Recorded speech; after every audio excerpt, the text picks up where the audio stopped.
விழுப்புரம் மாவட்டத்தில் 20 வருட காலமாக இருந்த விழுப்புரம் மாவட்டம் கடலூரிலிருந்து பிரிந்த பிறகு இதுவரை ஊழல் ஊழல் ஊழல் வருவாய்த்துறையில். காரணம், வருவாய்த்துறை அதிகாரிகள் ஜாவாபதியை முடிக்கும் பொழுது லஞ்சம், கிராம நிர்வாகிகள் மூலியமாக லஞ்சம் பெற்று ருச்சி கண்டு விட்டார்கள். எந்த கிராம நிர்வாகிகள் நடவடிக்கை எடுப்பதில்லை. புகார் ஆதாரத்துடன் தந்தாலும் மடைமாட்டி விடுவார் டிஆர்ஓ. அதை தேவையில்லாத இடத்துக்கு அனுப்பி வைப்பார். அப்படி இல்லை என்றால் இது விழுப்புரம் குறைதீர்ப்பு மனுக்கள் ஏமாற்றல்.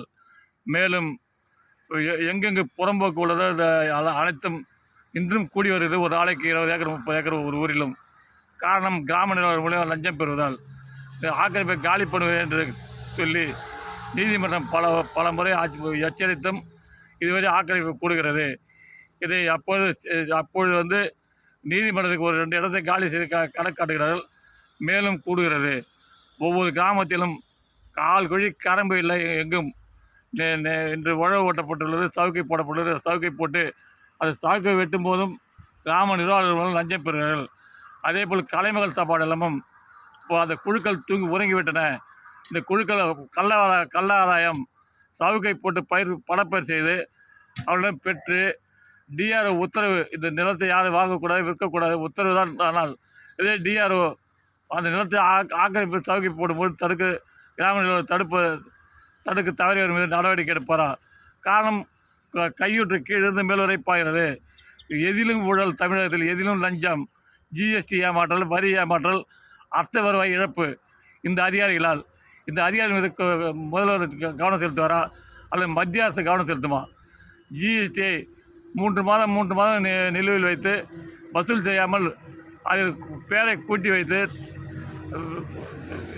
ஏமாற்றுதல்.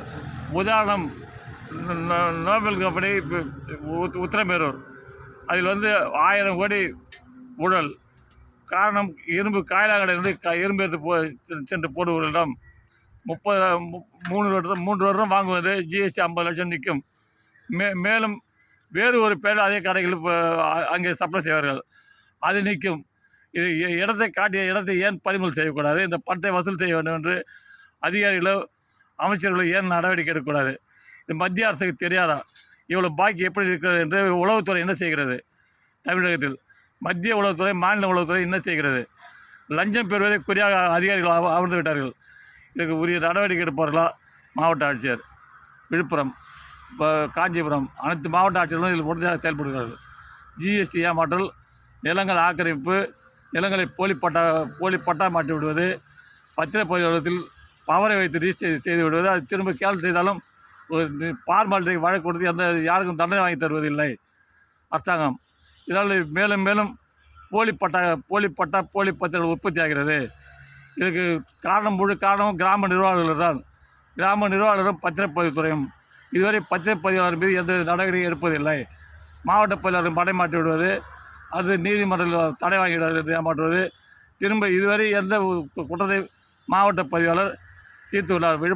விழுப்புரம் மாவட்டம், நான் திண்டிவனத்திலிருந்து பேசுகிறேன். திண்டிவனத்தில் இருந்து போகிற பல ஆதாரங்கள் உள்ளது. திண்டிவனம் மாவட்ட பதிவாளர் அதை எடுக்க விரும்ப மாட்டார்.